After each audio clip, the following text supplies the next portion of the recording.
Hello, everybody. Welcome to the CCS. We have some Week 6 action here for you two today. We've got Collective Gaming versus Limitless Future. My name is Lindor. I am here with the one and only Elsa the Queen to bring you guys this action today. And Elsa, myself being a little bit of a CCS noob here, what have you got for me today for these two teams?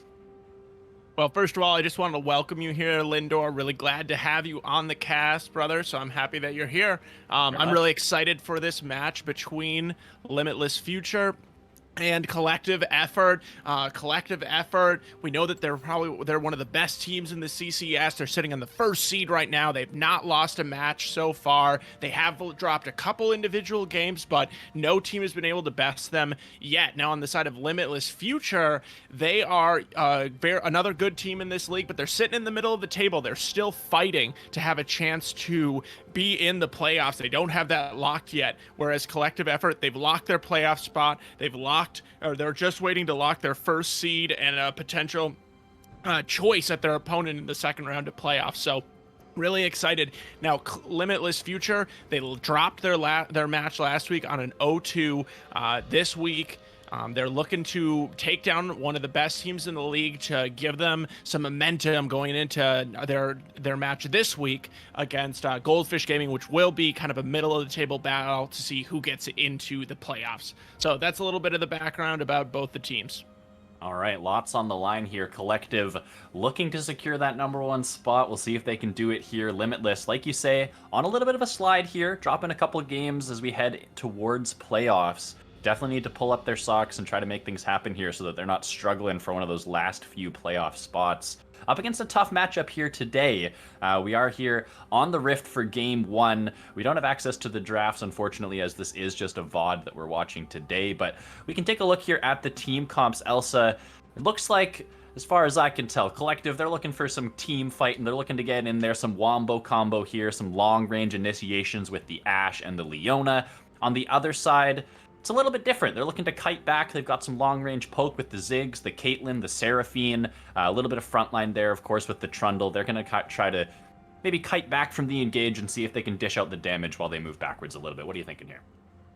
So first of all, I just want to touch on Limitless Future's team composition a little bit here. I love the siege that this team composition brings out. They have the Ziggs. They did put it into the mid lane for Fonzo. Now, that's not necessarily where we're used to seeing the Ziggs this season. We're used to seeing him in that bottom lane role, but instead they did pick up the Caitlyn. Caitlyn also just great at sieging those turrets, is a very early pressure champion, matches up very well against the Ashe. Now, I do have to say, I would have liked to see the Caitlyn with the Dark Harvest kind of lethality build. We're not seeing that from Omnific today. He does have the different rune choice here in the, oh man, you're gonna have to help me, Lindor. I forgot. Got you. Yeah, lethal tempo. Thanks, my friend. So still gonna be kind of that traditional Caitlyn build paired up with that Seraphine. We'll see if they're able to pressure Flond and Cider Mill in the bot lane early. Now on the side of Collective Effort, as you pointed out, they have that dive, they have that wombo combo between the Leona, the Ashe, and the J4. I love that combination between J4 catching people into that Cataclysm and then Leona able to lay down that ultimate. Kind of makes it not even a skill shot. She's able to just hit that for free. So, it's going to be all about the dive in from Collective Effort, and as you said, all about the kite out from Limitless Future. Point and click Leona ultimate sounds pretty good to me for Collective on this side. They're definitely going to lose the scaling battle here looking at these two compositions. The Ziggs, the Caitlyn, even the Trundle and Seraphine all scale incredibly well into that late game. But they should have some early game agency here with the Jarvan, with the LeBlanc, looking to get some of those assassinations down. So we'll have to see if they can play this early game correctly and then try to snowball that power into the mid game and look for a win like that. I think we're about ready to jump into this one. Absolutely, I'm ready to see it. All right, Game 1, playoff implications on the line. A lot here for both teams to look forward to. As we were talking about Collective, that first round bye, that's pretty important, but getting to choose your opponent for their first playoff match definitely has its advantages as well. So they're not going to take this one lightly. They've only dropped one game so far in this season, and they're going to want to continue that trend here. against Limitless. Yeah, absolutely. And as the teams just look to have kind of a, standard level 1 start here, I will say that first seed, that's going to be the difference probably between having to play Heart and Soul, Team Ambition, who we saw on the stream last week. We don't know exactly how it will pan out, but that Team Ambition looking like the 3rd best team, and nobody wants to play them right now. So that's going to be a really big deal here from Collective Effort. They don't necessarily need this match in order to, secure even that bye. They could stand to drop one probably, but they don't want to, as we are going to see a little bit of possibly a late invade from Limitless Future, but it looks like maybe just trying to get some vision. Spell Thief's gold in the pocket. We call that a win for Snow Life right there on the level 1. I'm going to have my eyes on this bot lane because especially once that level 6 hits, there's so much engaged potential here with that Ashe Leona. If Drip Irrigation can get involved in this bot lane early and give them any sort of advantage, I think they're really going to be able to put the pedal to the metal and put the pressure down on this bot side of the map. Yep, and we will see junglers starting off on the same side of the map, so should be kind of a mirrored start here from them, and certainly both that Mordekaiser as well as the Aatrox, depending on which way the lane pushes, both of them have ability to set up that gank. So I would look for both Myth Jones as well as Drip Irrigation, notably a sub, but I'm wrong. Speaking of level 2 gank in the bot lane, Flash Flag and drag red buff down, first blood onto that collective 80 carry coming up huge. And Drip Irrigation, I mean, he must be listening on the stream or something. I know it's a VOD, but man, he read my mind right there. Yeah, absolutely. I guess I got to watch my minimap a little bit more, and really creative pathing from Drip Irrigation there. He just clears one camp, the red buff, and I don't think that Snow Life or Omnific were ready for that gank. I mean, who sees a jungler in their lane at 2 minutes? Usually not something that we see coming out in this current meta, so just some really creative pathing from Drip there, and gets his team off to an early lead, so we got to give him props for that. Absolutely, and I really like this pathing adaptation as well. He realizes, as he might get caught here a little bit, Trundle looking for the chase down, but Myth Jones doesn't really have any backup here from his team. He sees that the LeBlanc is dropping out of the mid lane there, so he does have to retreat for the time being. But Drip Irrigation, he goes for that level 2 gank, and he realizes that, hey, I showed bot side. They know I'm here. Trundle's pathing towards the top side. He might look for an invade. I'm just going to run straight towards that top side. Is actually mid lane. We have some action here. Fonzo having to burn the flash, getting very, very low. Will just barely survive that onslaught. Filiberto, if he gets an advantage in this lane as well, the amount of pressure that a LeBlanc can put out on a Ziggs and a mobile mage here in this mid lane, it is just insane. Yeah, absolutely. And to touch a little bit more on this early jungle, I do love what we're seeing out of Myth Jones right here. Not only is he kind of punishing Drip by invading into the jungle, he did take away the blue buff, so he did get the 3 buff here. Speaking of punishing people, there's no flash on the Seraphine, and she's going to go down once again. Yeah, and just as I want to give some credit over to the side of Limitless Future, Seraphine gonna go down another time, so Snow Life, he's got to probably play a little bit safer now, as he will be just kind of super squishy in that lane against Cidermill and Flan, so I will look for that Ashe Leona duo to make something happen, as we're going to see Fonzo bouncing away, but, as I did mention, Myth Jones, he does get the 3 buff, is able to, get ahead in that farm a little bit, and this is a pretty good jungle matchup for that Trundle. Trundle is one of the stronger junglers into this meta. As Drip Irrigation, he wants to come in. This poor Seraphine, the 3rd time that we've seen the Jarvan here in the bot lane. No heal available because it's a cleanse on the Caitlyn, and Snow Life goes down for the 3rd time. Is now top lane. We've got some skirmishing back and forth. Conqueror proc. But the slam down Panzora able to claim that kill. Crit me now, unfortunately. Just missing out on a solo kill up there on the top side. Yeah, and gotta give credit for Panzora there. He really, just stuck to his guns. Yeah, he was able to pick up the solo kill, and that's absolutely huge for Limitless Future, right? Because we already saw Panzora going into the enemy jungle with Myth Jones, kind of, just taking control of that blue side jungle of Collective Effort, and being able to get that solo kill means that he should be able to keep priority in the lane, as we do see him trading up again here, and that means that that side of the map can be the side that Limitless Future can kind of depend on, as we obviously see already that it's not going too well in the bot lane, Lindor. Yeah, not going too well in the bot lane, not going too well in the mid lane here either. Fonzo definitely playing the scaling matchup, but now Drip Irrigation, he wants to turn the tides of battle up here on the top side. He says Mordekaiser's not level 6 yet. This is where we can maybe find a kill. But Panzora playing this really well, able to find his way out of the 2v1, and even almost grabbing himself up a kill there. He says, yeah, you can gank my lane if you want, man, but I'm a juggernaut. I can 2v1 all day long.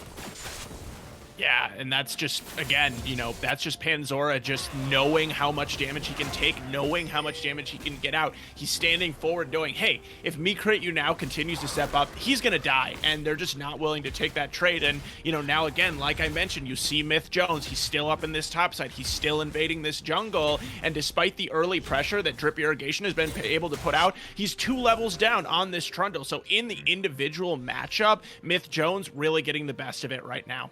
Yeah, 2 levels down, over 20 CS down as well. Drip Irrigation investing basically his entire early game plan into snowballing these bot side, and to his credit, I mean, it's gone according to plan, right? Flan's got 2 kills. He's already building up towards his mythic there. It is Omnific.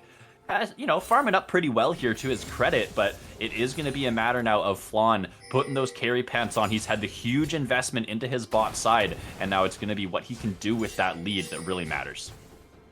Yeah, and I mean, just taking a look at some of these early items as well, I didn't anticipate, as we do see the E-Land from Leona, I didn't anticipate Omnific to go for the lethality build because of the rune choice, but he's actually just going to kind of go for the best of both worlds as he does pick up that serrated Dirk. So really love to see this build coming out from the Caitlyn. I know Cursive talked about it on the cast, I believe last week as well, but this lethality Caitlyn build, I even am able to just dunk on people on it in my silver scrub, you know, play in solo queue. Like, you get so much damage early on. You get this cooldown reduction as well, meaning your ultimate gets down to like 30-second cooldown, and it does a lot more damage than the Caitlyn ultimate generally does. So just, you know, touching on that build, really happy to see that from Omnific. It means that they'll have a lot more early pressure in this lane, but I think it's the level 6 mark where Flan and Cider Mill really start to come online.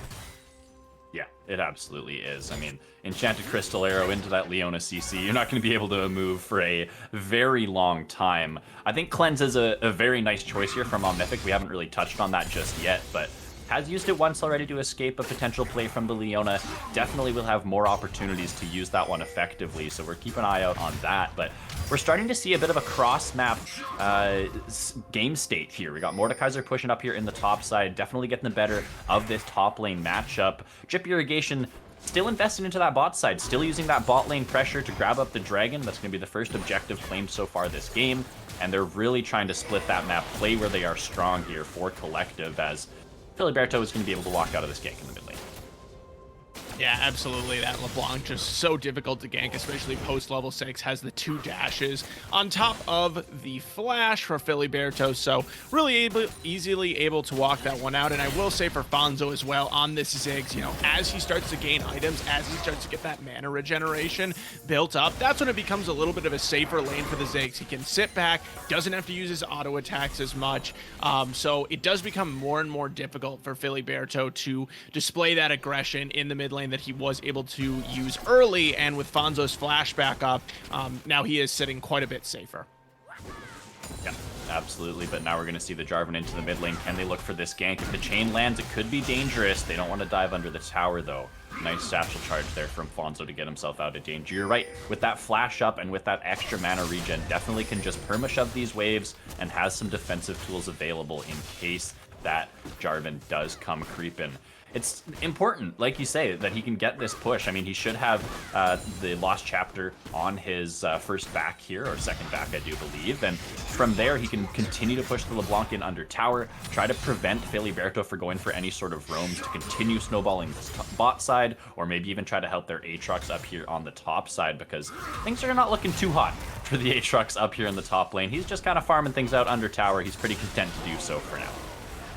Yeah, and here's Myth Jones. This is a nice rotation here from Snow Life, but Drip Irrigation is going to be able to escape. They're really playing for this top side. Mordekaiser now proxying this top wave, knows that he has his support and his jungler in his back pocket. And they might even look for a dive here, Elsa. That's going to be the grab down. Aatrox has to flash immediately away, but the Subjugate is down. He's very, very squishy. Jarvan has arrived. They're going to try and turn it back around. Mordekaiser drags him into the death realm, as it is Aatrox the first to fall. The rest of the team here from Limitless trying to evacuate the premises, but now Caitlyn on the bot side is getting the treatment as well. Diving under tower is the Leona. Going to be looking very, very low. Is going to trade her life for the 80 carry as Jarvan now on the top side going down. Cross map action. Both these teams going head to head. It is a 3-for-2 trade in the favor of Limitless Future on this cross-map play. Caitlyn going down, Mordekaiser giving that shutdown over, but they'll claim Aatrox, Jarvan, and Leona in return. Yeah, and it's just this tale of two sides of the map, Lindor. I mean, it was basically a mirror on both sides. Just as soon as the dive comes out onto this top lane from Limitless Future, the dive goes onto the bottom lane from Collective Effort. And with both teams just trading one back, it's just going to kind of be the rich get richer in this game. And I think that we saw, you know, the pressure that Myth Jones is able to have on this Trundle, being able to use that Subjugate, take away what little resistances that Aatrox has been able to pick up, and you hit on it. He's just so squishy after that. They're just able to blow him up, and with drip irrigation as well, not able to pick up very many items. He's just dropping very quickly to Paz Nora. You know, that mixed damage definitely coming in handy here between the Trundle as well as the Mordekaiser. And I do have to say, me crit you now, he had his recall going off, right? He almost got back to base from under that tower, but he canceled it. So, you know, just a little bit of a misstep from the top laner of Collective Effort there. Absolutely true. I have to give credit here to Limitless Future. After what was looking like a very grim early game for them, specifically on the bot side, they've stabilized this incredibly well. They've realized, all right, our bot lane scaling anyways, we'll leave them out there. They can do what they can. They can try to farm things up. We're going to play for this top side, and they've really started to create a point of pressure for themselves, which is exactly what you need in a game like this, especially considering how they win the scaling battle in this game. LeBlanc actually not scared of the Mordekaiser here, pressing forward, has the chains, looking for a bit of extra damage, but no cooldowns available, not going to be able to finish that one off. And I'm looking at Limitless now. They've started to make these early rotations toward the mid lane. It looks like they want to start getting their solo laners into the side lanes and get that Caitlyn into a much safer lane here in the short mid lane. Yeah, and you know, as the dragon is about to spawn here, I absolutely love what Collective Effort has done with the lane assignments here. They recognize that me crit you now on this Aatrox, he's just not going to be competitive for this with the Mordekaiser for such a long time. As Enchanted Crystal Arrow comes out. Crystal Arrow is in, Jarvan into the backside. It's a really big Seraphine ultimate trying to get the peel, but it's not going to happen. Ashe will be shut down. Seraphine flashing over the wall will live for another second longer. LeBlanc TPing in. Panzora will be joining here shortly as well, but has he arrived too late? Aatrox in the middle of 3, has some heals, but will be going down. Collective playing this fight incredibly well. They're first to the punch, and they're first to the kill. They're going to grab a couple up here. They should be able to finish him off. Run for your life, Snow Life. Okay, he will survive, and they managed to grab the team fight victory. Yeah, and you know, just as I was saying, I love how Collective Effort, they put their bot lane into the mid because they want to force this Ziggs into the side lane. That's one of the differences between these two team comps, is the LeBlanc and the Aatrox. Oh, it's the steal! He's gonna get it, and they're going for the fight. Billy B is here, but he has to distort out of the pit. He's gonna leave his jungler out to dry, but they grab the Dragon Steel, and getting the stacking for themselves, so important for this squad. Now they'll be able to continue pressuring for these dragon fights, continue forcing team fights around these priority objectives, and that's exactly what this Wombo Combo team comp is built to do. Yeah, and I mean, time will tell whether or not that was worth it from drip irrigation, but I would probably guess that it is, right? You know, just one kill going over to the side of Limitless Future, and that's just kind of the danger when you're doing these objectives like Dragon, when you don't have your jungler there, right? You know, he's able to just flag and drag over the wall. Pretty easy steal, honestly, at the end of it. So, you know, good map awareness from Collective Effort, knowing, you know, hey, there's absolutely no way that the jungler is going to be here. We can get this steal, and drip irrigation does just that. Yeah, and I mean, at this point, Drip Irrigation's just a glorified support in this game. You know, he's going to be a knock-up bot. He's got that ultimate available, but doesn't have a lot of gold to his name. Like we mentioned, kind of sacrificed his early game to get his bot lane snowballing, and so now he's just going to be here to provide that CC, to provide maybe some of that tankiness and that front line that they do need. But yeah, he's got no problem sacrificing his life there for that dragon.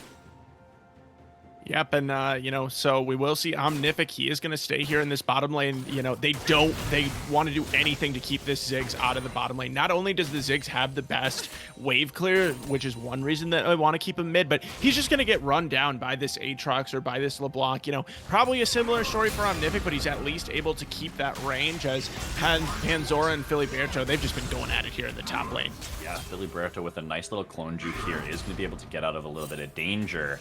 It does have to run away, trying to kite himself away. With that extra mobility, he's going to be completely fine. But now, engaging the mid lane, Enchanted Crystal Arrow is down. The charm is going to land onto the back line, but look at this damage. Look at the follow-up. It's actually just the Jarvan going down. Flash out from Myth Jones. The Mega Inferno Bomb claims the kill there onto Drip Irrigation, who is going down for his 4th time in this game.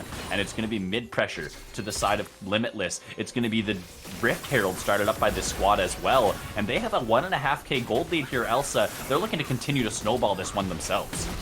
Yeah, and Ziggs just able to use his satchel charge to take down that turret, and Lindor, the Cataclysm is supposed to be a big red X for the Leona ult, not for the Ziggs ult, and, you know, Drip Irrigation just kind of trapping himself in there, not what you want to see out of this Jarvan, and, you know, despite that early aggression in the bot lane that went oh so well for them, he's starting to fall very far behind. You already said it, he's kind of a glorified support. He's got a lot of, you know, components, but hasn't been able to finish. Fnatic bush camp! Jarvan with a 3-man knockup. Aatrox is going to follow that one up as, oh my goodness, they've actually found the fight! That's going to be 2 dead on the side of Collector, or on the side of Limitless rather, as they try to evacuate, but the shutdown goes down. Mordekaiser stands alone in front of 3, and that is a massive blunder here for Limitless. They've given the lead back over to Collective as the gold has now been equalized. Oh, and that is not what you want to see if you're Limitless Future, especially putting this Aatrox back into the game. I mean, quietly, Krayu now had already picked up 3 kills. He's able to pick up a 4th one, and it's crucially a huge shutdown. He got 600 gold off that, not to mention the assists. And now, Collective Effort, they're able to answer this turret. They're able to answer the gold lead, and I can't help but think that they are back in control of this game. Yeah, you have to think so. This Aatrox mid-game power spike, incredibly strong with the Gore Drinker built up there. I'm not seeing any anti-heals just yet here for the side of Limitless, so Me Crit Me Now in the next couple of fights is really going to have a lot of agency, so keep your eyes on that Aatrox. If he gets access to the backline, if he can find a teleport flank or something like that, he'll be able to wreak havoc in these next couple of fights. Yeah, and now both teams just kind of farming out, and, you know, I've already just kind of harped on these lane assignments, but it becomes even more difficult now. I mean, look at Fonzo in this top lane. He has got to be so afraid. Myth Jones has to kind of shadow him whenever he's in one of these side lanes because, you know, I had touched on how the mana regeneration means that Ziggs was able to step back and kind of be safe from this LeBlanc. Well, that's talking about the mid lane, you know, where you have those turrets behind you, when you have your teammates able to come in from the sides in this long lane, where LeBlanc will run him down every single time. Same thing with the Aatrox, and, you know, it just becomes much more difficult now going around the map for Collective Effort. And on top of that, the split push game is just going to be all that much stronger for Collective Effort. Sorry, I meant Limitless Future before. The LeBlanc able to split push as well as the Aatrox, and I would anticipate seeing a 1-3-1 throughout most of the rest of this game from Collective Effort. Yeah, I'd have to agree with you. We do have a Mountain Soul on the Rift, so both these teams investing some resources into some vision control, but that's going to be the Enchanted Crystal Arrow. It's followed up with the Solar Flare. Seraphine's just dead before she can cast anything. It's the Red X for the Ziggs ult, but it's not going to find any return kills just yet. Aatrox now has arrived, has the damage, has the Gore Drinker, has the ability to kill this Caitlyn, and will do just that. Now gets back to the Death Realm as Mordekaiser trying to provide some heals for his Ziggs. Ziggs over the wall, wants to try and land some poke here, wants to try and get involved in the fight, but it's just going to be another one falling for Limitless. One more kill to be had. It's just a poor little Yordle running for the hills. He will trade one back around onto Philly B, but it's a 5-for-1 Mountain Soul point here for Collective Effort. Yeah, and Collective Effort, you know, now they're just really grabbing the reins of this game. They're really taking it into their own hands and showing what their team comp can really do. The long-range engage, starting from Flan with that Enchanted Crystal Arrow, followed up by the Leona ult, is just so powerful. And Me Crit You Now, he had a very slow start to this game, but he has just turned online. I mean, the AoE damage that he is able to put out absolutely ridiculous. You saw his flash forward, able to take out Omnific, so kind of displaying his mechanics as well. And collective effort, they're on the line. It's going to be really hard now for Limitless Future to take back control of this game. If they're not able to continue kiting back, it's just they're going to be a loss in the team fight every time. I think that Snow Life on this Seraphine, he has to try to survive a little bit longer. He has to get at least one heal off in the fight. Maybe try to slow down collective effort with an encore. Otherwise, they're just going to jump on Omnific every single time. Absolutely. Does have that cleanse.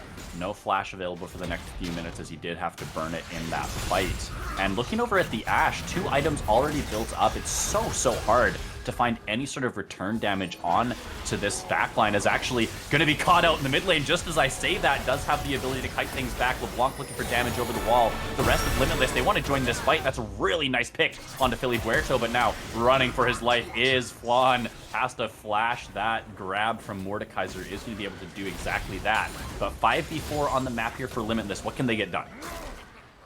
Yeah, and I mean, they might try to go over to the Baron here, even if they're not going to actually go through with it. They are in position to try to force a turn off of it. You know, they do have one-man advantage here for about 14 more seconds, and they know that it's got started. Lethality Kate does not burn down Barons very fast, I do have to say. They're taking a lot of damage from this objective. I don't think they're going to be able to go for it. The rest of Collective are in the area here. Philly Puerto has spawned, and he's looking for the engage. Leona ultimate onto 2. It's a 3-man knock up into the Cataclysm. That's the Wombo combo. And that is Collective effort, claiming yet another team fight. Mordekaiser drags the Jarvan into the Death Realm, might be able to claim one back, but the rest of the squad will be going down. Drip Irrigation with a nice little juke, breaking Panzora's angles right there. It's a 5-0, and Collective here showing us why they're top of the league. Yeah, and just like that collective effort, it's their Baron now. They're going to go into the pit and claim this one for themselves. And Drip Irrigation, he had a tough time in that mid game, but holy, that was a great engage, following up on that Solar Flare from Cider Mill, just jumping into that team fight. I believe he got a 3-member knockup off of the Flag and Drag, and collective effort, they didn't look back from there. Absolutely, they did not. That's another team fight victory for this squad, and I touched on it a little bit earlier, but these objectives for them are just so important. They need to try and fight these 5v5 team fights. They need to try and find pickoffs onto the correct members of Limitless Future, and forcing them to funnel into these areas, forcing them to funnel into the river is so crucial for this team. We've seen it time and time again. If they can get a multi-man Solar Flare, an Ashe Arrow, anything like that, the rest of the team just piles on, and it's just so hard for Limitless to find a way to kite back and to find a way back into the fight from there. Yeah, and I'm really impressed with collective effort here. In these level of leagues, what you're really looking for is that team fight capability, and they are using what their team comp is meant to do to a T. Like, just doing an absolutely great job of layering the CC on top of itself, and just not really giving a chance for the carries from Limitless Future to survive at all. I mean, doing the Leona ult into the Jarvan just made it just absolutely impossible for Fonzo or Omnific to be able to survive in this team fight. And, you know, on top of that collective effort, they're showing us you give them an inch, they take a mile. They, you know, were a little bit behind, but after they just win one team fight, they're just able to snowball it again and again, and now they're pushing in on this bottom lane in her turret. Yeah, able to push on 2 fronts here as they get the shove in the mid lane as well. Looking to use this Baron buff to get a pressure advantage so that they can start up this Mountain Dragon. It is their soul spawning in 30 seconds. They're going to look towards the mid lane, maybe grab one more of these towers before they do turn towards that objective. But for Limitless here, this is a do or die situation. They have to decide when they want to make their final stand. Do they go for this Mountain Dragon? Do they walk through all the vision for Collective and try to look for a play that way? Or do they maybe look for the play when it is Collective looking for the push into their base? I'm not sure what they're going to go for here. Maybe it's a Ziggs bomb for the steal, and then they look for the fight under a tower or somewhere a little bit more safe, because walking through this jungle right now is just so scary. Look at this vision from Collective effort. They have complete control. Yeah, and it just kind of pick your poison at this point for Limitless Future and Collective Effort. A team like them, they're going to force you to make a choice, and none of the choices are going to be good. At this point, they kind of tried to make a pick. Well, Collective Effort, they were sitting in wait. They have great vision control on that blue side of Limitless Future's jungle. I mean, look at that. 3 control wards down. There was just absolutely no way for Limitless Future to be able to make anything happen there, let alone trying to get anywhere near that dragon pit. So instead, they're just, pushing out these waves, and they just get so little out of that. So just an excellent job setting up that vision from Collective Effort, ensuring that there's just absolutely no chance Limitless Future can make a play there. Yeah, really just putting on a clinic. Honestly, Collective Effort, they know they're in a winning position, and they play it perfectly. They grab control of the jungle. They make sure that Limitless can't see anything. They're completely blind, right? They completely pressure them out, and then after they take the objective, they push the waves in, they steal all the resources out of the Limitless jungle, so they have no gold to themselves, and now they get the reset, and they're back on the map to try and cause more damage. Yeah, absolutely. And with this Mountain Soul as well, these team fights, they were already extremely one-sided. It becomes almost impossible at this point for Limitless Future to take down really any of the members of Collective Effort. With that additional shielding, they're already really tanky with the Jarvan, building that Sterix gauge as well as the Aatrox. Leona is going to be really hard to take out, and as well as able to provide that shielding with the Locket of the Iron Solari. So, maybe looking to take down Filiberto or Flan, but me crit you now, he probably has enough damage to take him out all by himself at this point. So, just so difficult. But here's Limitless Future. They want to look for their last fight. Defensive play, Subjugate is down. It's a really nice Seraphine ultimate. TP coming in from Filiberto. Seraphine flashing out, looking to provide some space for the team, but LeBlanc's in the back line. LeBlanc has no one protecting the enemies, and he can just run free. He's going to grab one, and then will go down. It's a 3-for-2 so far in the side of Limitless as they fight for their life here, trying to keep their playoff dreams alive, trying to keep the game alive, but they will eventually lose that fight as 4 of them finding themselves with a gray screen, and now it is going to be the push into the base for Collective Effort.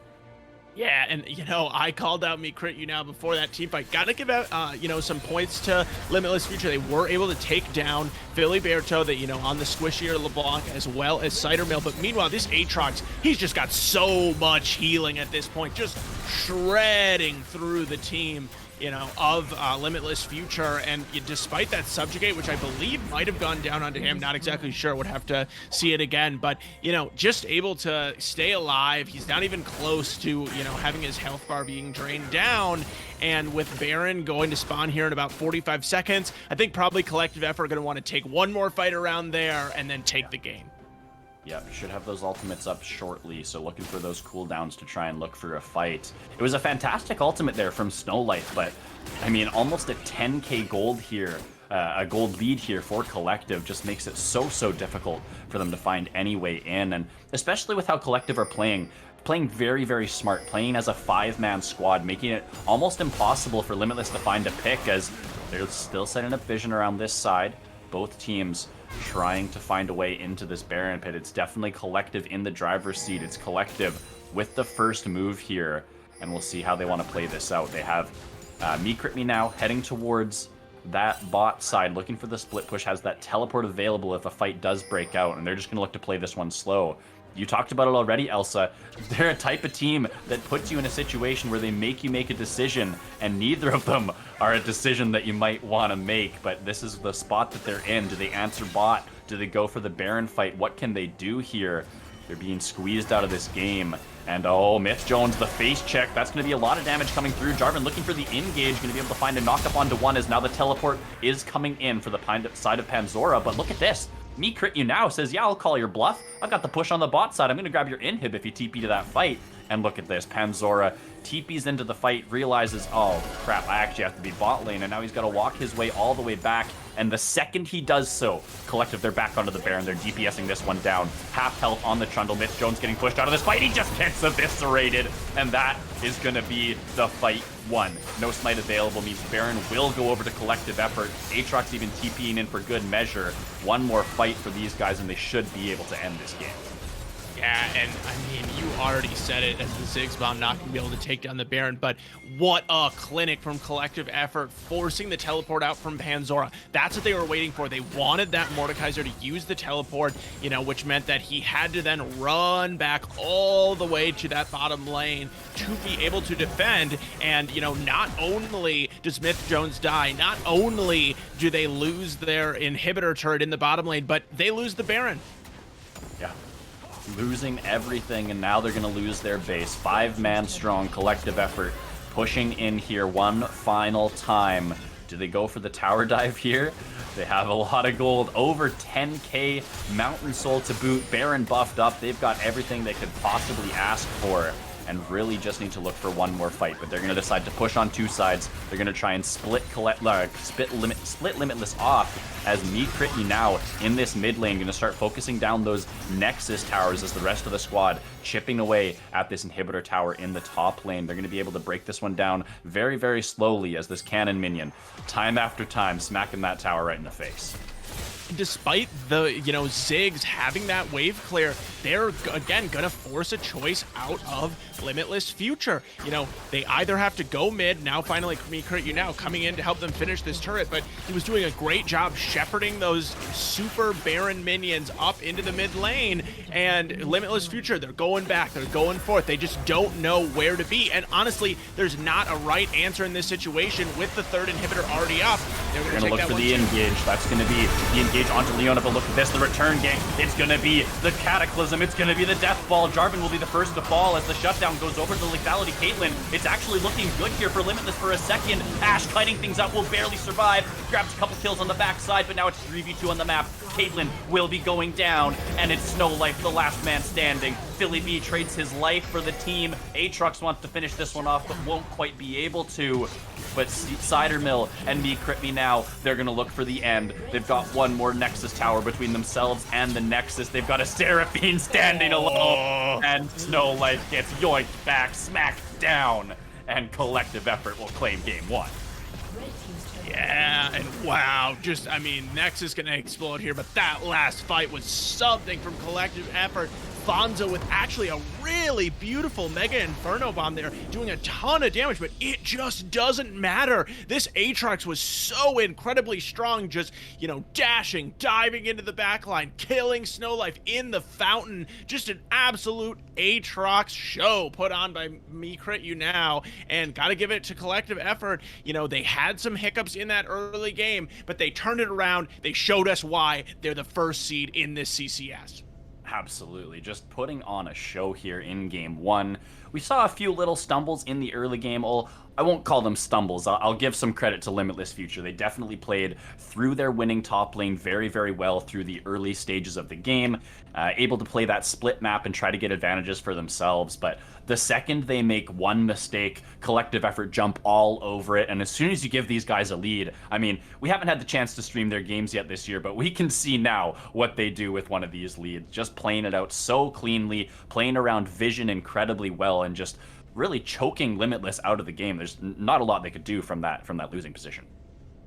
No, absolutely not. And, you know, now what it comes down to for Limitless Future is that, you know, they need to stick to their guns in this game, or in this next game. They need to take a deep breath, and they need to put that last game behind them. You know, this was a very difficult loss by the end of it. Limitless Future really able to do little to nothing by the end in these team fights, and they need to just, you know, reset, say, hey, yeah, we did some good things in the early game. As you said, they had some great synergy between Panzora and Myth Jones in the top lane, where they can expand on that. They can try not to, you know, die to those early ganks from Omnific and Snow Life in the bottom. And if they are able to do that, that's when maybe they're in business. That's when where they're able to transition into the mid game with a little more strength and give themselves a chance in these late game team fights, because you pointed it out, Lindor, they had a pretty good fight even going into that last one, able to take down multiple members of Collective Effort. So, you know, if they're able to come into those fights with some more items, it won't be Collective Effort just slapping Limitless Future with their wallets and having that, you know, kind of handicap in those fights.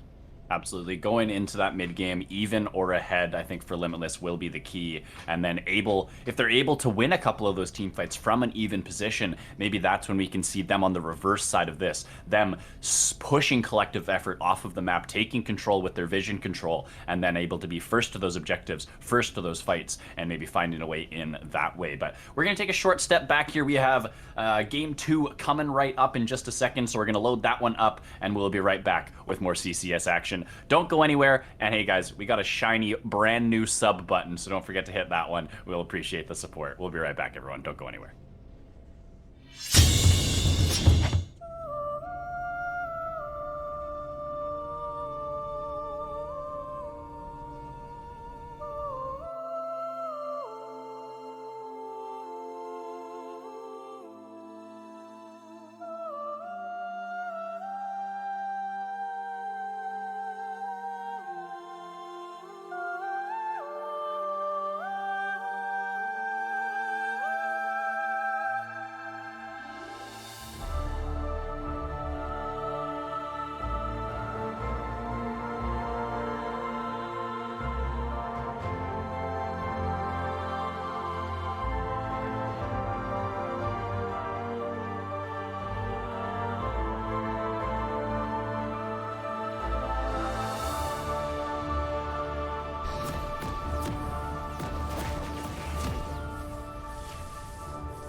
welcome back everybody for game 2 of Limitless Future versus Collective Effort.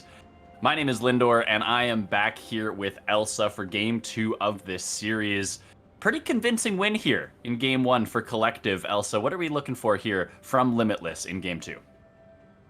As I said at the end of the cast, they really need to just kind of start from scratch here, have a different mindset. They certainly have a different team comp here coming into game 2. They took away some of the things that Collective Effort was doing in the first game. Myth Jones, he's on this Jarvan pick, which was so strong in the early game from Drip Irrigation. So, hoping for him to maybe get some of those early ganks off, maybe try to snowball his lanes, early on, hopefully support the bot lane a little bit more, especially since Omnific, playing this Vayne, definitely a lot harder of a pick to pull off in this early game, so I do think that going into the later stages of the game, though, this Diana and the Jarvan, they'll combo so well. Obviously, we know Vayne scales extremely well, too. On the side of Collective Effort, I really like this Camille pick for Me Crit You Now. He showed that he has that split push ability in the solo lane, and if there's a champion to really show that off on, it is the Camille.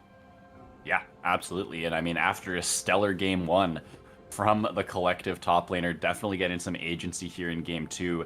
TP Ignite on the Camille, so definitely an aggressive look there for him. And looking at these team comps as a whole, I'm kind of feeling like it's an opposite of game 1. We've got some Wombo combo on the side of Limitless Future with the Diana, the Jarvan, the Set, all these dive-heavy champions looking to get into the mix and cast those spells on multiple enemies. And back on the other side, it's a bit of a different look for Collective as well. They've got the split push Camille, they've got a tank in the jungle here in the Zac, a scaling frontliner there, and then they've got this double 80 carry comp with the Ashe and the Akshan in the mid lane. So we're going to get to see the new champion in competitive here today. Lots of mixed opinions on this champion, so we're going to see how Philly B can pilot this one in game 2. Yeah, and, so I think we'll probably be ready to jump into it in just a second here. Yeah.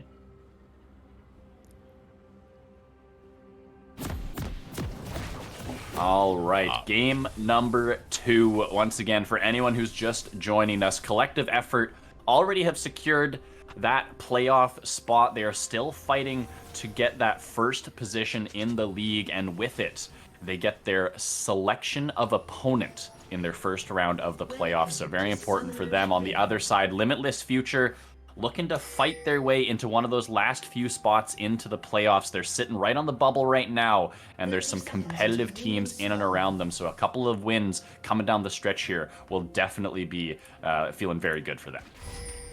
Yeah, and touching on the team comps just a little bit more, something that I don't exactly love from Limitless Future is this Lux pick. It does provide a lot of damage in that bot lane, but it's going to be extremely vulnerable for Snow Life. Similar to how that Seraphine was so easy to pick off in game 1, the Lux doesn't have many tools to keep herself alive, especially against this Thresh Ashe, which is just going to be another, really strong pick bot lane from Collective Effort. It becomes very difficult for this Lux to be able to have very much utility in this lane should it fall behind. And then on top of that, doesn't necessarily provide the protection that this Vayne might need. Yeah, and especially with the fact that Snow Life went Ignite this game. So he's looking to get aggressive. He's looking to land those bindings and try to get some kills, but maybe would have been a game for an exhaust or maybe a heal on the Lux, and then the Vayne can take the cleanse or the barrier or something like that. It's definitely an interesting look here from Snow Life, but maybe they're going to be calling Myth Jones down towards the bot side and try to flip that early game matchup on its head from game 1. We saw, like you said, Drip Irrigation on the Jarvan, getting some ganks down in the bot side early. Maybe that's their plan with this Ignite, try to use that early aggression and that extra damage for those early game plays. Yeah, absolutely. And, we won't see any level 2 ganks coming out here. Drip Irrigation, this time he's on the Zac, so we didn't talk about that too much, but Zac, not a super popular pick necessarily. We kind of see ourselves sitting right now in this jungle meta that has a lot of these fighter champions, but we have, at least I know in the LCK, maybe beyond, seen a little bit of Zac coming out. He has such a strong ability to engage from an entire screen away, and it's one thing that's interesting about the Zac that I want to touch on is it forces teams to play around vision vision completely differently. You think you have your lane warded? Well, maybe that's true against a Jarvan, against something like a Trundle. It is not true with the Zac. He has such creative gank pathing ability, and we'll see today if Drip Irrigation kind of knows those corners of the map, knows the way he can play around the vision, and knows the way he can really snowball these lanes on this pick. Yeah, I think that's a fantastic call out, and we can see already that he's going for a different style, like you mentioned, not going for those early ganks, although we do see an early gank here from Myth Jones, maybe looking to pick on this Akshan just a little bit here, as he is going to go for the EQ. Nice E away from the Akshan, returning a bunch of damage back and not taking any himself. Philly B really playing this matchup on a knife's edge, able to know exactly the limits of his champion there and get away from the potential gank. But back to that point about the Zac, right? Drip Irrigation definitely understands, hey, I need level 4 before my E has the range to look for any potential ganks. So I'm going to full clear. I'm going to look to play on the opposite side of the map than the Jarvan so that he has no opportunity to try and take advantage of my weak early game. And then I'll look to help my lanes. Then I'll look to try and play for a Scuttle Crab and start to influence the map.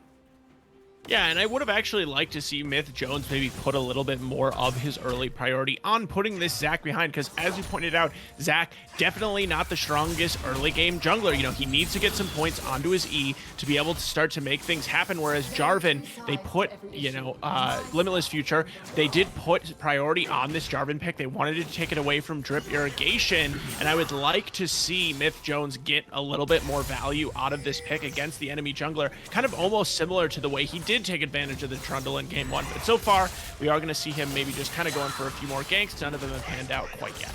Yeah, he hovered the mid side, didn't get a gank there. Looked towards the bot side, didn't get anything there. As top lane, it's going to be the Ignite dropped by me. Crit you now. Not able to find the damage to finish off Panzora. But yeah, I mean, Myth Jones hasn't spent a lot of time farming, has been looking for those ganks, has not found any fruits of his labor in that way just yet in this one, but will surely be continuing to look to pressure these lanes. One thing that we haven't really talked about yet, Elsa, is this mid lane Diana. Normally we see this champion getting put into the jungle position, is very, very strong in the current meta, but Fonzo looking to take that assassin into the mid lane here and have it for himself.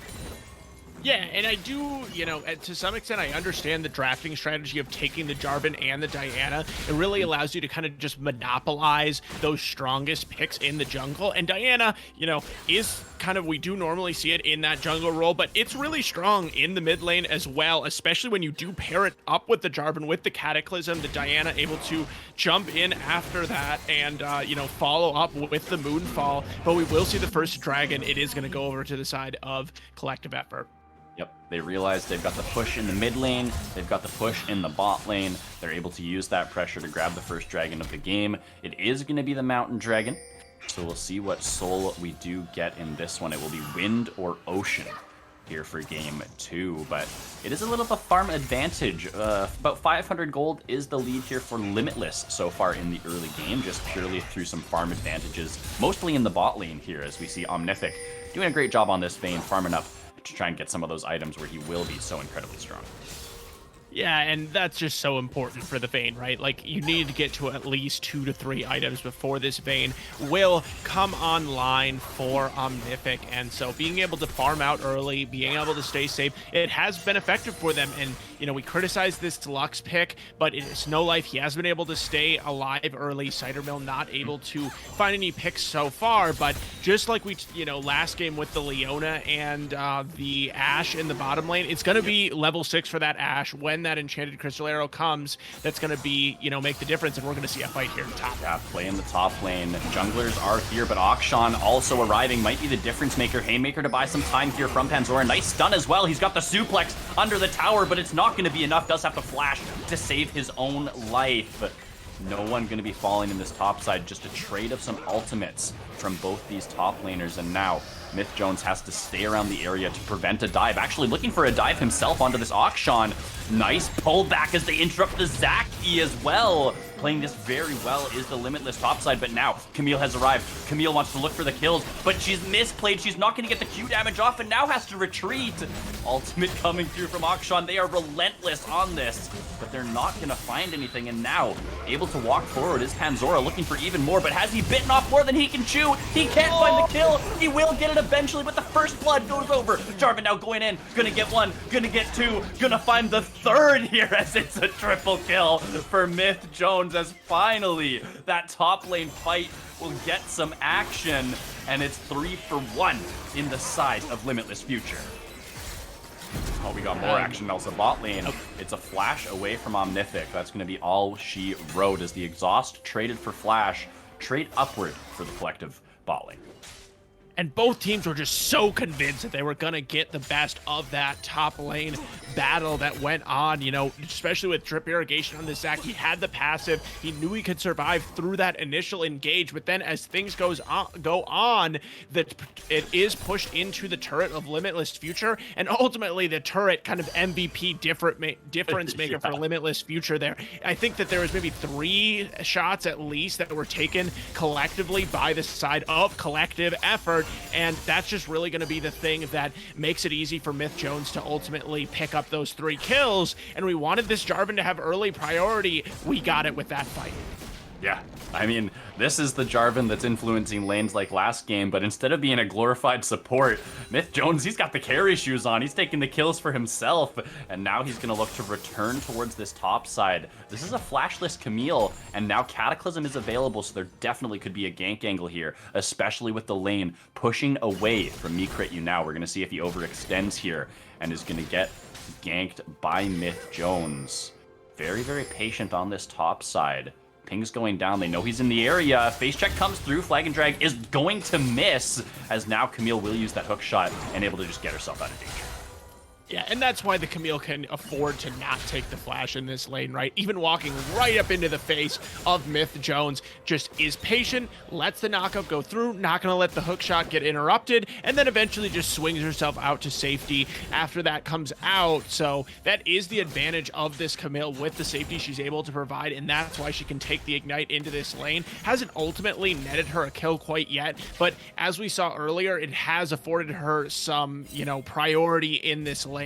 And you know, as 40 seconds onto the next dragon, collective effort in game 1, they put so much priority onto these dragon takes, but with the bot lane being pushed up now by Limitless Future, we'll see if they're able to contest.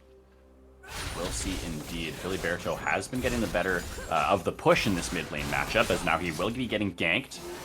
Has that hook shot Akshan version to get away from that gank, but now they've got 3 members in the mid side. Shelly's available, so they're going to spawn that one up to try and grab the first tower of the game here. This tower, incredibly low because of the roam up to the top side. Filiberto spent so much time in that 3v2 battle in the top side. It was Fonzo choosing instead to invest his time into grabbing some of those plates, and now they will grab the fruits of their labor, getting that first tower in the mid lane here, and they're going to transfer that pressure into a potential dragon here. 5 men strong on the bot side of the map means they'll be able to grab the second dragon of the game.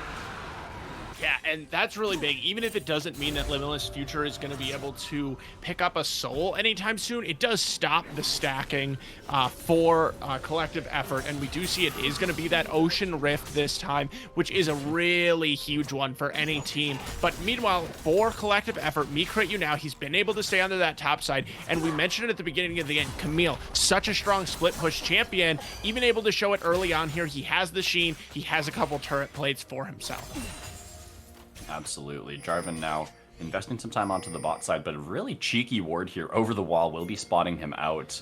Nicely placed there from Collective, intelligently realizing that they probably aren't going to be able to keep Tribrush warded. Lots of vision control, of course, for blue side on that Tribrush, so instead just placing that ward outside of the range of that means that they will avoid that gank in the bot side. And both these teams just kind of going back to farming. We've got Akshan in the mid lane now having to play safe since his tower has dropped fairly early in this game too.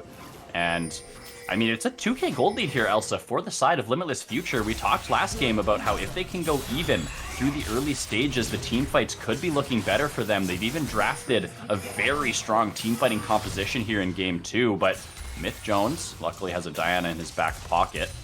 Not going to go down there to the all-in from me crit you now, but like I'm saying, it's a winning scenario here for Limitless. Finally, they find themselves with a significant lead, and maybe they'll be able to transition this into the mid game. Lots of attention towards this bot side, though. Yeah, they're very far pushed up, but it is very intentional. They've been spotted. Ashero is going to go wide. Zach is going to miss the engage as well, but now he gets the pullback onto two members. Cataclysm onto the back line. It's layered over with the laser. The teleport has arrived. Set is here. He's got the teleport cooldown, and it's an odd, or an even fight now. Akshan moving forward, wants to try and get the reses, wants to try and get the kill, is going to get one, but not going to find any revives just yet. Now going for the set as the Haymaker is going to be burned for the shield, but lots of damage coming through. That's going to be the kill. That's going to be the revive. As, oh my goodness, Fonzo goes forward and grabs one for himself. Not able to grab the second one, though, as, oh, it's the ultimate. And Philly B is the difference maker in the bot side skirmish.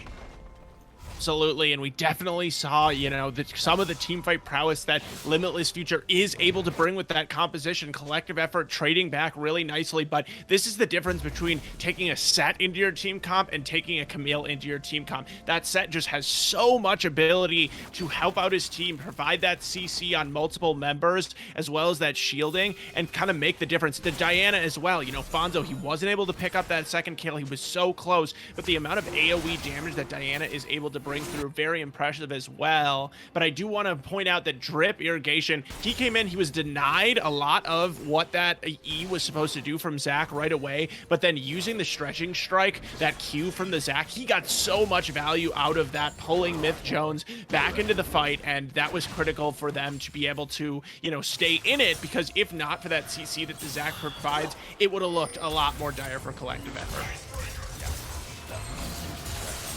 Top lane, some nice trading. Crit Me Now able to dodge the damage from that Haymaker and trade this back aggressively, but in all these minions, not wanting to look for too deep of an all-in, even has a couple members of Limitless looking to shadow up towards this top side.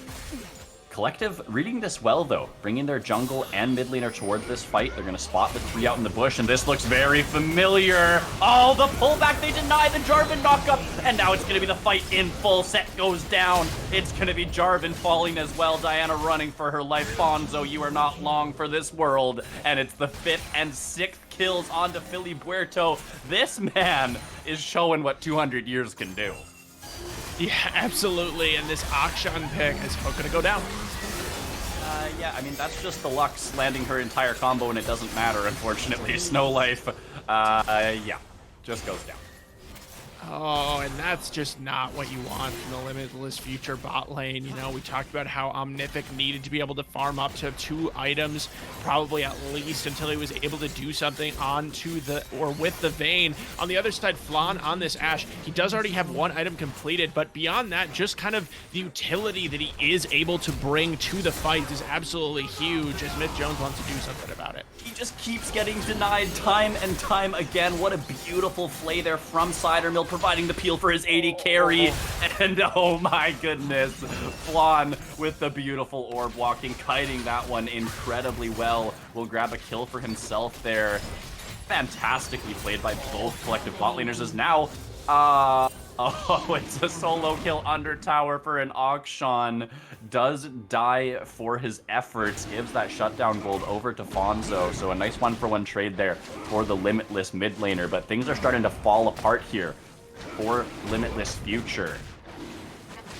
Yeah, and that's just painful. If you're Myth Jones into that bot lane, just 1 auto attack away from taking down Flan on the Ashe, but instead is going to be going down.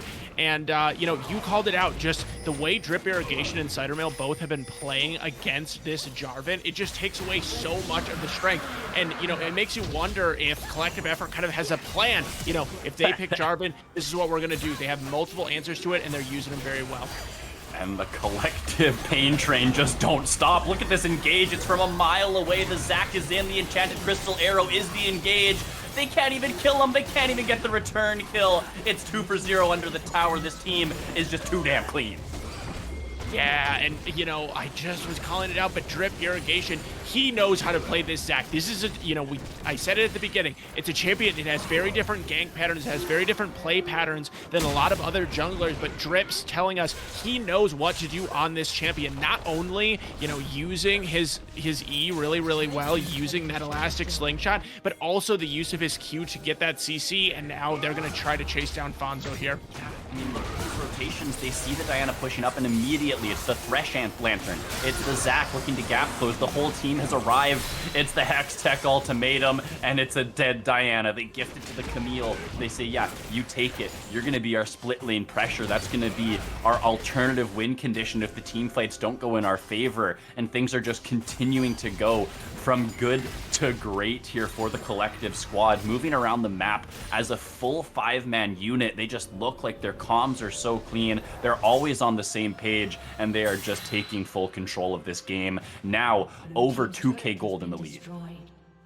Yeah, and collective effort, we kind of saw this in the last game too, but, you know, their lane phase is good, their team fight phase is better. You know, they are communicating, they're moving around the map as a team, they're playing around the vision, and me crit you now, he's just going to get away again. And, you know, that's just what teams at this level of play, that's what separates the good from the great. Those teams that they get together, they make the plays, and they know the identity of their team composition. And on top of that, just a great job by collective effort of playing around these objectives. They played around the dragons in game 1, they've collected 2 dragons for themselves here in game 2, and they're going to pick up a Rift Herald now, Lindor.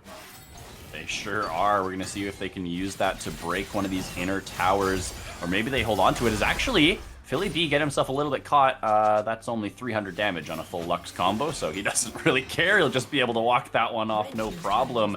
Has that Wit's End in his pocket, so yeah, he's really not scared of the burst damage coming out from the Lux and the Diana.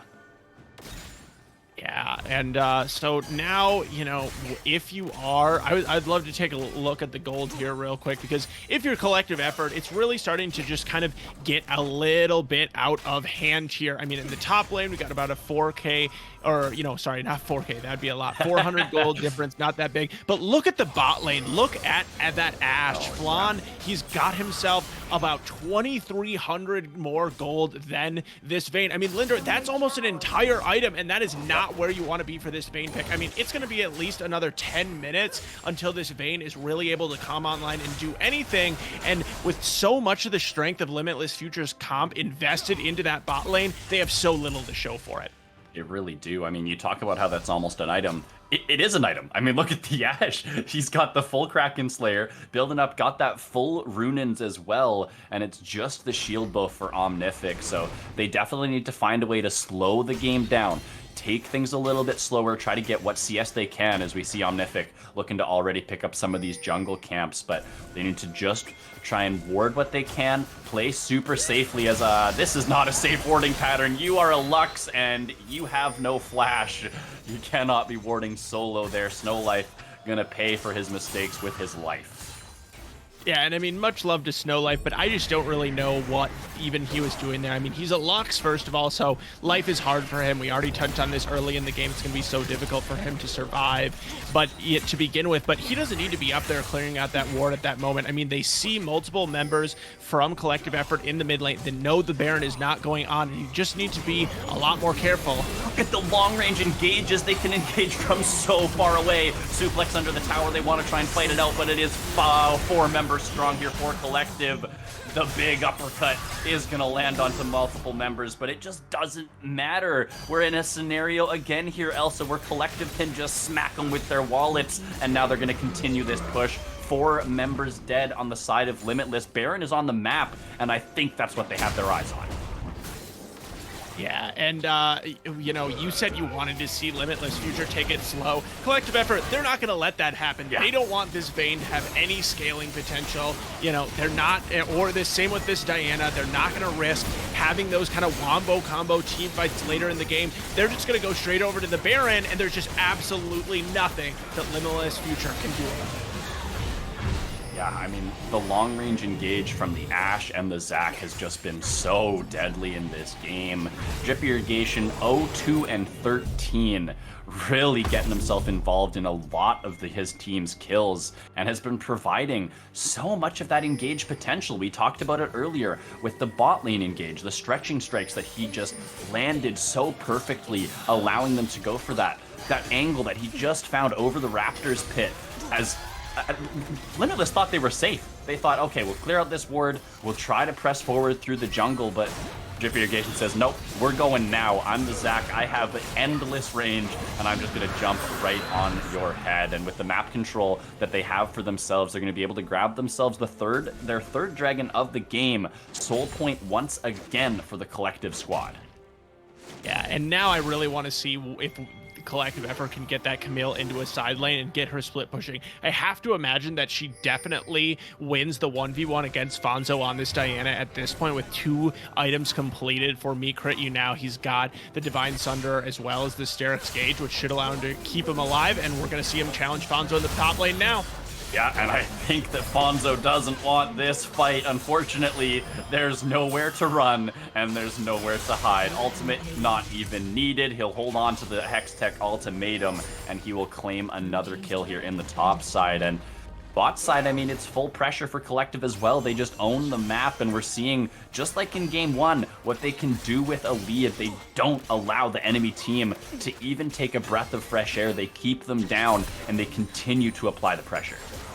Yeah, and it's just Myth Jones, he might look for something here. Yep, here he goes. Ashe does not have flash, so that's going to be a lot of damage onto the backline, but a nice Lantern to reposition the 80 carry as now they're stepping forward. It's going to be Zac going down, but he's got the Blob Blitz to save, and now the Akshan has arrived. He's insta-killed Deluxe, and the whole team will fall. Double kill for Philly B as he runs the scoreline up to 13, 2, and 4. 4 in the Death Chamber here for Limitless Future. Is this an end angle for collective effort? I think it might be. They have Baron buff. They've broken the base. They're going to get at least an inhibitor, and they're even looking for an engage.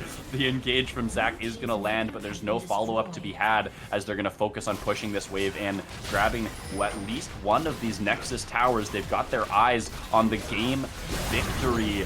Diana finds the engage. We'll get one on the backside, and it looks like collective will be dissuaded for the time being. Yeah, and Flan was maybe just like trolling his team a little bit there on the Ashe because the rest of collective effort is pushing in onto these Nexus turrets. Meanwhile, the Ashe is just on the back line, you know, casually taking out a ward, but it just doesn't matter for collective effort. They're so far ahead at this point. You know, members of Limitless Future, multiple members still just grabbing that 2-item mark for the set, still looking for it for the Jarvan and the Vayne, and you know, it's just so hard at this point for Limitless Future to come into the game. Me Crit You Now, he might be even just able to take a 1v3. Yeah, I mean, he's 1v3 now. That's going to be the Hextech ultimatum issue. He's trying to buy time for his team to get here, but the Lantern will not be showing up in time. It is going to be a shutdown going over. Crit Me Now overstaying his welcome a little bit there, but with no objectives on the map and really nothing that Limitless can do, it's not going to be that big of a deal. No, and yeah, Me Crit You Now, he's almost just testing the limits right now on this Camille. Obviously, that arrow's going to come out. Arrow comes out, Hook does go wide, but oh my goodness, look at this damage out of Philly Puerto. 3 items now completed as he's going to get the sidestep. He's now going to look for the fight. He's got the flash, he's got the Lantern, he's got all the repositioning tools he needs, and he's even got the kill. It's now a flank for Panzora on this set. He's going to look for some damage. He's got the big punch. He's got the kill onto Ashe. That's one shutdown in, but immediately it's turned back around. The res comes through. It's a double kill. Make that a triple kill for the man in the mid lane, and collective, they say, yeah, 4v5, no problem. We still got this. Absolutely. Just a huge play there from Philly Puerto, bringing so much damage to the party with this Akshan. He knows how to play this pick, even though it's a new one. And collective effort, it looks like they're going to go for the end here. Yeah, 4 dead, they don't care. They're Lantern into the base. They've got minions pushing on the bot side, and they are going to look to pad those score lines. They're into the Nexus tower. They're going to grab one and gift a couple over to Fonzo, who will pick those up gladly. But now the Nexus will be the focus as they slowly look to finish out Game 2 in style. Akshan, another sidestep. He's going to go for a spin to win. They claim 1, and the Nexus will fall. Collective with the clean 2-0 victory over Limitless Future. Absolutely, Lindor. And, Limitless Future, they really struggled in this game. They had some bright moments. Fonzo, he was doing what he could on this Diana, was able to pick up 6 kills by the end of it, trying to set up some kind of split push. But in the end, the Diana was meant to play with the rest of the team. It was meant to team up with this Jarvan, make those wombo combos happen, and we just didn't see it this game. Yeah, and it's kind of a story of the first game, the same story as the first game. We saw a fairly even game state, or Limitless even having a lead through some stages of the early game, but they make one crucial mistake and collective effort jump all over it. You said it in game one, Elsa. You give these guys an inch and they're going to take a mile. They got given an inch or two and they took the series in clean 2-0 fashion. So fantastic job by collective effort here in this series. Unfortunately for Limitless Future, not able to find even a single game victory here against the first seeded team. However, they do have some important games coming up here, so stay tuned for this team. They still have to fight for that last playoff spot. Yeah, they will be going up against Goldfish on Thursday. Definitely tune in, I believe at 8 Eastern. They're going to be taking on Goldfish, and that is going to be the game to watch. They really need to, take that. They need to get some momentum back now for this Limitless Future squad. They've lost 2 matches straight in 0-2 fashion, and to be able to take down Goldfish would not only be huge for their playoff chances, but as you said, it's going to be huge for their momentum as well. On the side of collective effort, it was kind of par for the course for them here. I did like that they showed some new picks off. They showed off this Akshan, and it just gives even more options for what their enemies are going to have to look to ban coming into future matches. Absolutely. Yeah, I mean, we know that they're the best team in the league. They've showcased it here now. We've finally gotten to see it on stream, and it is absolutely a wonder to see. So someone's got to come up with a recipe for how to beat this team, because as of yet, we haven't seen something that's going to work. But that is going to do it for us here today. Once again, everybody, remember to hit that shiny new subscribe button, because we've got that one pumping here, and we want to keep it going. So hit that purple button. We appreciate the support if you do. Otherwise, Elsa, any last words here before we close things out for the night? No, I had a great time here with you, Lindor. Thanks for being on the cast with me, and thanks to everyone who watched. Absolutely, yeah, thank you. That was a fun one. Thank you guys for watching, and I saw Flay teasing it a little bit in the chat, but keep your guys' eyes out. We've got some new content coming in the pipeline, so stay tuned for that, and don't forget to tune in on Thursday for Limitless Future to take on Goldfish. That is going to be a banger game. Lots on the line, playoff standings, and the whole shebang. So don't forget to tune in on that one on Thursday. Otherwise, thank you all for watching, and we will see you next time.